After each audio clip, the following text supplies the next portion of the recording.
Welcome back to another episode of the Tight Lines and Brow Times podcast. We're glad to have you here with us. Last episode, we talked about some of our confidence baits this time of year, as well as the colors we would use if we only had two to choose from. We also knocked out another segment of Most Likely To. We even flirted with trouble when we did a little What Would Your Wife Say? So if you haven't seen episode 3, head on over to our YouTube channel and check it out. Don't forget to hit that like and subscribe button to help us out. Episode 4 starts now. I am interested to hear what some of the wives' feedback was on Well, I played it pretty safe, I think, that whole deal. I mean, my answer was accurate. It was no. Yeah. So, Cutter, what was your wife's feedback? She didn't even watch it. Huh. She got better things to do. So positive feedback. That's so you good. can say, so you can say what you want. There's never any repercussions or anything. I wouldn't say that, but for this episode, it was. You skated by. Yeah. She's About your wife, Ben? She actually, we went down to the Bass Cat dealer and we looked at that new Jaguar, the 22-footer with a 450. Oh my Big HP on it.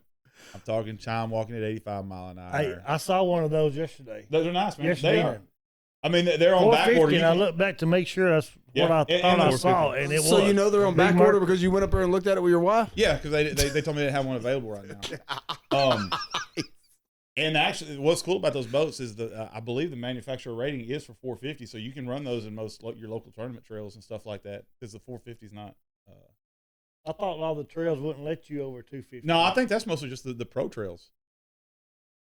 Yeah. I don't know. I mean, because I know That's too much, Well, man. we did the Texas Team Trail for a couple of years, and there's boats out there like bay boats with 300s and 350s. Oh, yeah. on them. That's so I true, mean, yeah. you know, I saw some bay boats out actually- there at Sam Rayburn. Yep.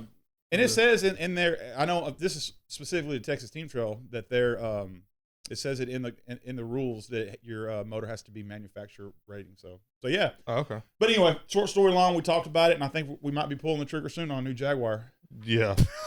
You're so full of it. Yeah. That's no way. More You're power gonna to make you. me get Stacy in here on the podcast and rein you in a I'm little proud bit. for you. That's fine. It's fine. Well, since our last episode, Jason Kahn, who's a local guide here in East Texas, he mainly deals on Lake Fork. He caught a 17-pounder on OHI. 1703, as I recall. Wasn't it? 1703. He missed the record by 0.03 pounds. No. Well, the lake record. The right? lake record. Yeah. So for the history nerds, Brody Davis from Oklahoma caught that fish February 25th, 2021. So almost 2 years apart. Oh, dang. I didn't 0.03 realize Was it that. 2 years ago he caught it or last year? 2021. Okay. Yep. Yeah, he was one of the he's one of the buddies of another guy that goes out there all the time. Yeah. That was So- that was the year that you told me you felt like the state record would probably get broke out. I really thought it was going to fall. I actually called it to fall in 2021, and it didn't fall that year, this year, or 2022. Well, it hadn't fallen this year yet. I think there's one over 1818 somewhere in OHIV Reservoir. For the record, OHIV is 26 feet low right now. well, but it's So all the fish are in a pond, and you just pretty much. well, go it's out there and 26 catch 'em. foot low, but it's 26 feet is a lot of water. well, it's not for big reservoir lakes like that. I see what you're saying, but I did research it the other day, and it's actually 7 foot lower than it was this time last year. But so it is lower. It is lower, but it's still not. I mean, 7 foot's not that. I mean, there's 100 foot of water in places out there. Yeah, there is, but there's also, I mean, when the water level drops like that, it does condense down. I mean, Now, there's you still dry gotta- land you where there still- wasn't dry land you last still year. got to catch sure them. You about still that? got to catch You the With still fish. gotta 7 catch 'em. foot, you still got to catch them, but I mean, at 7 I'm foot just- drop, yeah, I'm sure there's probably places that don't have water that had water last year with a 7 foot drop. That's what he says. I would agree. Regardless, none of this could have been He's making possible stuff up. Go ahead. without the Toyota ShareLunker program. I Can agree. can we all agree Yeah. on that? So just a little history behind that. I did a little digging into it. So Bob Kemp, who was the Texas Parks and Wildlife Fisheries department head in the 1970s, he had this weird hunch that Florida bass would do well in Texas. Put that strain in him, didn't he? What's that? He put that strain in Yeah. him. Yep. And so I didn't have to research it. I'm just knowledgeable of bass fishing, period. yeah, okay. So the story goes that he had this hunch, right? And he tried to convince Texas Parks and Wildlife to buy some of these Florida bass. So they were building just tons of lakes across East Texas primarily. I mean, there were a lot of lakes popping up that time of year. And what do you need in a new lake? You need fish, right? Fish don't just show up magically. I mean, something's got to put them there, whether it's a bird or whatever, you know? Right. So he tried to get Texas Parks and Wildlife to buy these fish. They wouldn't do it. So Kemp invests his own money and buys fish, flies them to Texas and the Tyler Fish Farm over in Ben Wheeler. Yep. So at that time, that was a fishery for the Parks and Wildlife. He puts the fish in there. I guess they were like fingerlings at the time. Lets them grow up, puts them in private ponds across East Texas, and kind of grows them up to a decent sized fish, right? And finds out that, yeah, the fish do great in Texas waters. So they harvest all those fish, bring them back to the fish farm, and they use that for their first brood. So this is in 1972. Mm-hmm. The Texas state record in 1972 was actually caught in 1943, I believe. And it was a 13.5 caught on Lake Medina down by San Antonio. That record held all the way until 1970 something. I forget when the first time it was broken was, but since they've started stocking fish, the record has been broken 6 different times, and 65 different lakes in Texas have produced ShareLunker bass. What lake was that fish? What lake was that record broke at? Do you know? I'm not sure. I'm just curious because I don't know if Lake Fork was finished in 72 or not. I really don't know. Yeah, it was sometime in the 70s, but I don't know if it was that early. It's just a question.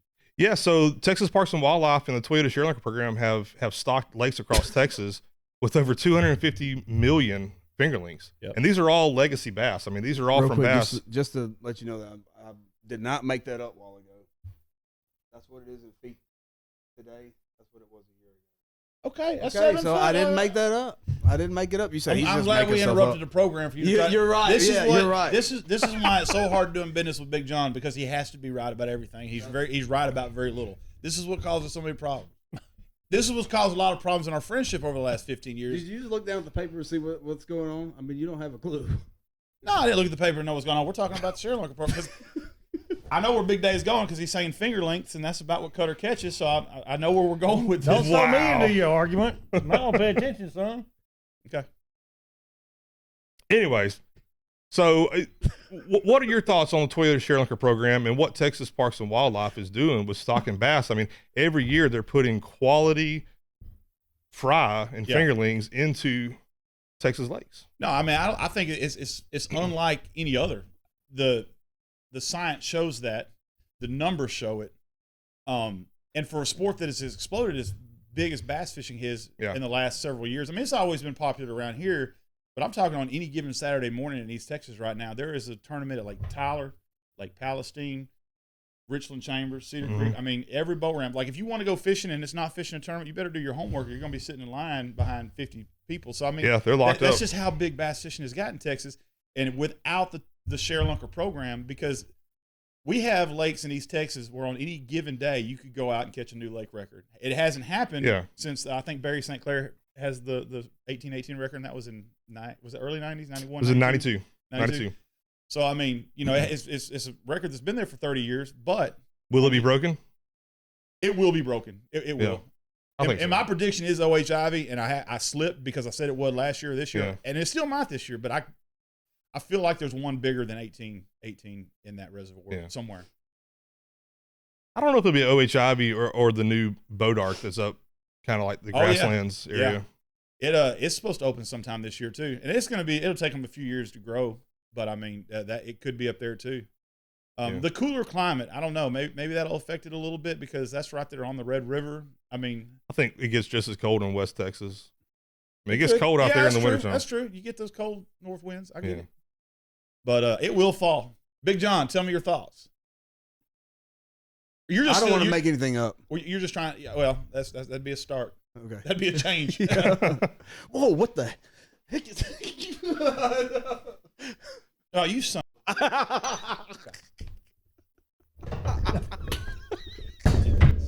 Here, man. God Almighty. Oh my God.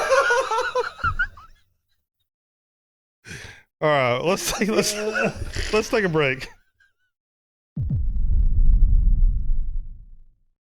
All right, folks, we're back. Big John here tried to play a little prank on Ben. Yeah.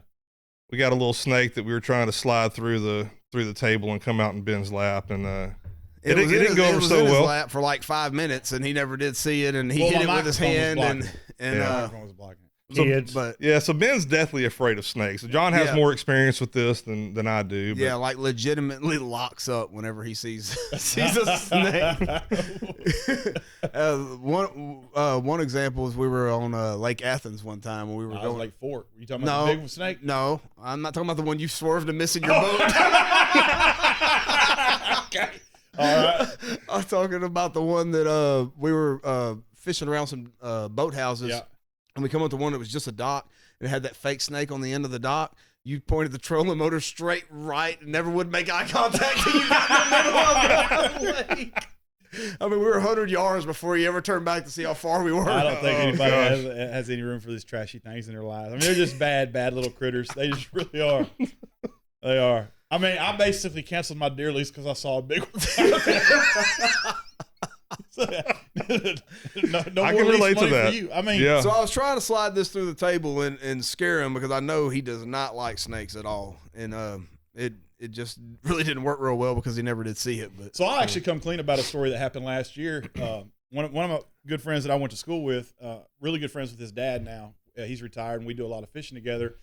We were all on a deer lease together, and I was putting up a deer stand that actually I bought, the one I bought from you, the nice one. And we go down there, and we're kind of chopping away at some wood. Well, Joe's got Joe was down there hacking it with an axe. Well, Joe's had like 2 hip replacements, and you know, he's down there with an axe, and he's sweating. You know, it's September in Texas, August. You know, it's just absolutely miserable in that bottom. And Joe says, Ben, would you just do me a favor? Could you go back up to camp? I got a chainsaw sitting right inside the den by that 4-wheeler. And I said, yeah, Joe, no problem. So I go back up. And as I'm pulling up to the shed, this big, black, ugly, trashy water moccasin comes crawling up the wall on the side of our shack. And I saw the chainsaw sitting about 5 foot from it, and I turned that damn scooter around. I went back down there, and I said, Joe, I can't find that chainsaw. Well, I thought it was up there, and he's just been whacking with that. How old is this guy? I don't like not gonna fool with him. I don't like him. How old was this guy? He's 62. Man, you about put him in the grave. Yeah. Well, I He mean, about put you in the grave. yeah. Well, and then I told him, I said, I think when we got back, what was it? There was something else he had, and I said, I hadn't told him about the snake. I can't remember if I had the key to his 4-wheeler or something. And I said, I didn't want to go put it back in. I said, hey, Joe, I think, I don't know I think that's to your 4-wheeler or something like that. I wasn't going to go back over there. I mean, that sucker was trashy, dog. Yeah. I mean, he was Yeah, he does nasty not thing. like him. Mm. All right, well, this episode, we're going to start something new we call the cutting edge. And this is where we're going to give Cutter a scenario because he's so knowledgeable. You know, such a knowledgeable guy. And he's been quiet today so far. He has been quiet, and I think he might can speak on this and give us some advice on what to do in this situation. But Not necessarily good advice, just for you viewers at home. well, we'll see. We'll see. All right, you ready, Cutter? I guess. My wife won't let me buy a boat. What should I do? What do you do in that situation? Well, Make real sure your wife ain't listening to this for your answer. I'm not worried about that. Okay, I bet I'm you just. won't. I'm not. Yeah, I don't know. You know, it's. You want a serious answer, or you want some made up yeah, answer? we want a serious answer. Well, everybody can't afford a boat. I mean, it's tough. Everybody wants a boat. I've got a boat, and I want a bigger boat. But your wife won't let you. She's not There yet. there yet. So we'll just leave it at that. So, I mean, wanting and needing, you know, is 2 different things. But you want a boat, and your wife says no, then maybe find something that she wants. Maybe help her get it, and maybe help, you know, turn A the little quid favor pro quo. toward you getting something you want. Now, boat's a big purchase. This is gonna be hard for you because your wife likes books. I mean, that's That'd be you a know, lot of boats. That's a lot of books, man. That's hard to compare. You wanting a boat and say your wife wants a new cabinet for the house. Well, that cabinet's $600 and that boat's $16,000. Did they look at that or? I don't know. I don't know. You know, so I would it's say each case is different. each case would be different depending on the lifestyle of the family. I guess I don't know. What would you do? Yeah, what would you do? I mean, you're kind of going through that right now with the needing a bigger boat because you got a grandbaby's coming. Yeah, we do have a grandbaby. we're going to be here in a couple of weeks, and we want to get him out fishing. And it could be a couple of years before he, we'll be wanting to go out on the boat, but we need to take things, but safety first. Right, which means bigger boat. Have a bigger boat and make it safer for the kids, so. I'm just curious. When you got your haircut, did you ask for the sling blade special? I do. I get that. It's free. It's no charge. It's thrown in. It's free. I didn't know if that's what you had to specifically ask for. I don't know what he's talking about. Mm-hmm. Yeah. So I don't know. I can't quit looking at it. I don't know what the hell he's talking about. I guess my haircut's messed up on the side. I don't know. I can't see it. I don't know. but I don't have a haircut on my chest right now, so like somebody else does sitting at the table. So,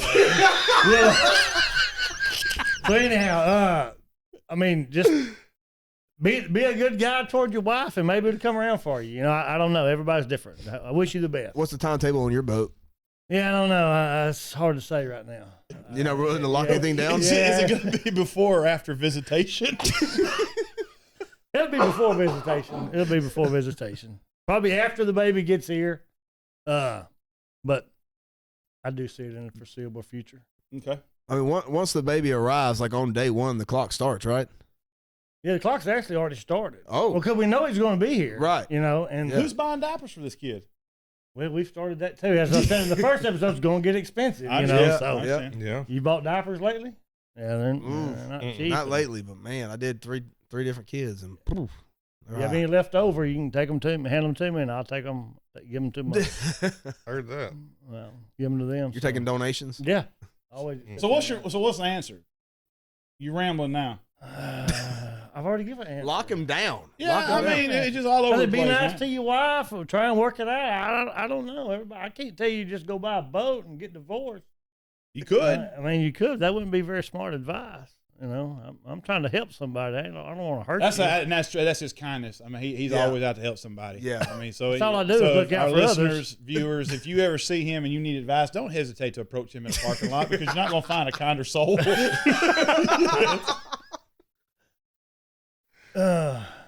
So, all right. there you go. All right, Big Dave, what you got? You got another question for him, or? No, that's it. We're just going to do one. Okay, just Yeah, one. one. Just one. Give him one. We don't want to overwork him. You know Yeah, what I'm no, saying? we don't. That was a lot. He's not cheap. That was a lot. No. That was a lot. All right, folks. Let's move into the segment we like to do every episode called Most Likely To. So this first one, it feels a little bit personal. All these feel personal. I don't know why you target these toward me, but most likely to forget their best friend's birthday. Well, time out. I did not put this in there, first off. Second off, to suggest that I did put this in there makes it look like I'm trying to subtly use the most likely to segments to attack different things. You know what I'm saying? I'll tell you, and you might call it attack, but I'll say this. I wasn't the best of friends for his birthday this year. Or this last November, it was, because I actually had him laying on the ground under my truck trying to drill holes in my frame to mount my chain hanger. And I was like, man, I appreciate you helping me out. He's like, it's my birthday. I wasn't doing anything anyway. He's got metal shakers coming on his face. Hey, man, appreciate the help. I didn't know it was his birthday. But the answer to that one would be Dave. Oh, man. But he still called me 3 days later. No, I called you 3 hours after your birthday was over. Was that what it was? Yeah. Oh, okay. I called him 2:00 in the morning, the day after. The day after. Yeah. All right. All right. Most likely to break a world record. Who do you think out of this table would be most likely to break a world record? If I was a betting man, I was going to say I'd say there's a 0.0% chance of anyone at this table breaking a record. But if there was somebody to do it, who would it be? Probably me. Any record? Probably you. Yeah. Any record? Sure. Yeah, just a world record. Probably me. You think it'd be you? Yeah. I'm not gonna. I don't think Why? Well, That's a good question. I'm listening. well, because I think that's a trashy snake. You see that? That's like a way nasty. I mean, wretched. But I think the Lord owes me one. so. Lord owes What? you one. I've had a rough I've had a rough life of bass fishing, and it hasn't always gone as well as it should. And I just think one of these days I'm going to get that golden ticket. So you think you're going to catch a world record fish? I could. I might. If anyone's owed that, it's me. Remember, this could be any world record. But well, I mean, when I think of records, I think of fishing. That's just it. I mean, I don't think about. and that's gonna happen because the Lord owes you. Because his boat caught on fire that day, remember? My boat caught on fire. He saved us and got us off the water that day. I think that's payback enough. Don't you? He has a good point. I mean, a world record wouldn't hurt. I mean, all that's just bragging rights if you was to catch a world record, and that's just luck. That's exactly what it would be. Fishing, that's just luck. These guys, y'all talking about OHIV, these guys going out there and just catching these big fish. Well, yeah, they're finding them, but anybody can go out there on any day and just have the right bait in the right spot and the right fish be there. Now, yeah, take me for instance. I don't bass fish, and I'd be the one to go out there and catch it. Exactly. I'm going out there trying to do something else. You are my answer. Hang it. You are my answer because you are constantly shooting docks, and you even have 2 recent stories of where you had some big fish hooked up, and you never know. They got off. And that's the thing about fishing. You never know the right person at the right time at the right spot. You had one hooked up the other day that you couldn't even stop. I did. I've had 2 experiences in the past week, and that's just an example. You never know what's going to happen, so you catch it. And as much as he fishes, I didn't even catch it. I didn't even see see what it was. It was big, though. Yeah, he's my answer because it would be something that he wasn't fishing for. He would accidentally catch a world record. Would you say it might have been like that big around and about that long and had limbs on it? No. This was a fish. He was using words the other day when he was telling me the story like lake record. Like I heard that. I'm talking about this was. I think it was a big flathead. That's what I think. So you don't know what it was. No, but not it says lake record. That's him. You said You said if it was a bass, it was a lake record. If it was a bass, it was a lake record, but it wasn't a bass. It was too heavy. It was a big catfish. I know it was. The way he was acting, he wasn't shaking head. He wasn't shaking his head. He was just heavy, sitting on it, and I couldn't do nothing with him, with the tackle I fish with. And that's where skill comes into play. No, skill ain't got nothing to do with a 25-pound fish sitting on a 6-pound mono line under a dock. Skill has zero to do with that. That's a lot of luck involved with that. He got defensive on that one. But I got him out of the dock, and then he's just big. I'm telling you, I can't do nothing with him. And he turned and went back under the dock and broke me off. But I never got him up to the water to see what it was. He never even boiled the water. He was just heavy, and I don't know. But that's what's going to happen with a world record fish, in my opinion. You never know who's going to catch it or what. So I don't know. And again, it wasn't saying it had to be a world record fish, but being a fish. I'm not going to do anything else to break a world record. That's ain't going to be running or anything there like wouldn't that. Be anything else that we would accidentally break a world record at. I wouldn't think. I don't think so. I mean. Hunting trip, you could go on a hunting trip and shoot a world record. Yeah, but anything, but I'm not going to do that. I ain't paying $10,000 to go hunt. So right, I'm not going to do that, and I don't know if y'all are, but on our lease, it would have to be a deer that hasn't been seen by anybody. I mean, yeah. So I don't know. That's all right. Most likely to spend all their money on something stupid. Big John. I'm gonna say him. Yeah, I think that kind of goes. Aren't you glad that went that way? Because it could have went that way.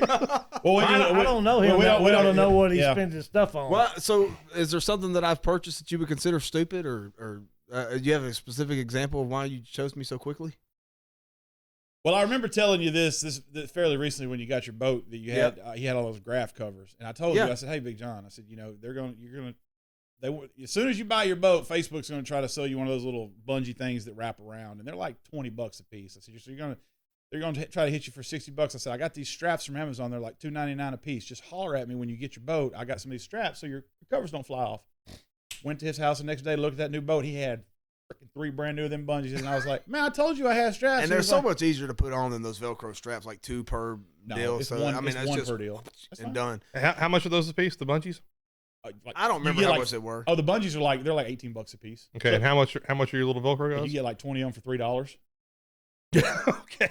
And I'm using the same 3, and I've had my boat 4 years now, or almost 4 years, 3.5 years. I'm using the same. And I use them too to hold up the car tag on my visor for pick up the girls. I don't use them on my boat. Yeah. Okay. I still use them. What else, Don? So the bungees are easier to put on than the Velcro Yes, wear? absolutely. Yes. Is it worth like 1,000% Way quicker. inflation? Yes. for It that? looks Yes, a lot is. nicer. Yes, it does look a lot nicer. Well, nice over functionality. Yeah, I mean, what's but it doesn't. You What- can't tell. You can't see the Velcro straps. I They're black. have some of the Velcros. I don't use them, but I bought some of them. You can't see for them. some of mine, but the stuff he's talking about, it does look a lot better, and Yeah. I kind of side with him on that. So I mean, okay. Thank you. Thank you. Finally. that don't happen much. Yeah. No, For the it don't record. happen much. Big Have Dave, a you've much- known this guy a long time. Could you give a better example? I thought, go ahead. I don't know that he just wastes money on stupid stuff. John's just always buying something new. I It's do like, that it's a like lot, a new jacket or a new gun or a new though. rod and reel or Well, a new bait shop in his garage. That's what I was getting at. That that's not stupid. because we know. All right, here's my deal. To not spending all their money on something stupid is trying to outdo somebody. Is what I would look at. Really? So I know this person that keeps a lot of spare tackle in his truck, in his boat. Yep. You know, even at his house. If you go to his house and you need something, hey man, you got this? Yeah, he's probably got it for you if you fish like he does. And he keeps a lot of jigs and jig heads, stuff like that. Well, Who is that person? that would be me. Yeah. But it's nothing to the extreme that he's went to. He's went and remodeled half of his garage. That is so false. Put pegboards up. It looks like you're walking into Academy No. out here in his garage. No. Oh, 'cause that's he- right. Didn't you sell him jigs for like $10 a package because Yeah, the that's store what- was up? that's why I had to go. Yeah. That's why You I had to know, go put and- my own up in my. In I my mean, shop, I so would have to pay. that's what I would say about him. He's got to up his I buddy. put one piece of pegboard up on my wall. You got pegboard and in a the garage? few- Well, I don't either. Well, I didn't buy that pegboard. It came with the house when we bought it. I didn't say you bought it. Do you have it up in your garage? No, I don't have any. You got some in your garage? Mm-mm. I got some that's holding tools. It's not holding a bait shop for the neighbors. Don't be. But it could be. Hey, you need to go back to like the last episode. Don't be jealous. Don't be jealous. We're not jealous. Yeah, you're Nobody's being jealous. You're being jealous. We're not jealous. Okay. I'll So, do- we're I'm everybody- sorry. Next time I'll put my tackle in the back seat of my truck. We so- all agree on Jonathan? Yeah, I had another friend of mine who went out and bought a side-by-side and a tractor to stay on a deer lease for like 5 months one time. That is And, so false. I stayed on it and- 3 years. And I mean, I'm not saying wasting money. I'm just saying like really nice brush hog too and everything. Is it the I same stayed on it person? 3 years. Yeah, the same guy. Same guy? Yeah, the same person I'm talking about. That And, guy's got I'm some not money. saying it was a waste of money. I'm just saying that. It wasn't a waste of money. I just said- I I'm enjoyed it just for saying those he might 3 have been years. like 6,000 upside down on his side by side. We traded it. But that's a guy. I don't know. I'll get him on the show one day. Yeah, mistakes happen. Okay. Mm. All right. Roasted. So, is that it on that? That's it. That is it on that. All right, everyone. Thanks for tuning in to another episode of Tight Lines and Brow Time Podcast. Please don't forget to like and subscribe on YouTube and follow us on Facebook. If there's any questions you have for us or just something you want to hear us talk about, leave us a comment or email us at tightlinesandbrowtines.text@gmail.com. That's tightlinesandbrowtines@tx. .tx@gmail.com. And this would be a whole lot easier if we could do the same dadgum thing every episode. You changed it up on me, man. Don't look at me. It's him. Why? Okay. He's setting us up for failure. I'm just trying to swap it up a little bit. We You know how- can't handle it? You know how Stuttering Steve is. He Here take we the go heat with off that. himself. Here we go with that again. Folks, that is tightlinesandbrowtines.tx@gmail.com. Thank you, Dave. Until next time, y'all stay safe and stay outdoors. You had one job. Unbelievable.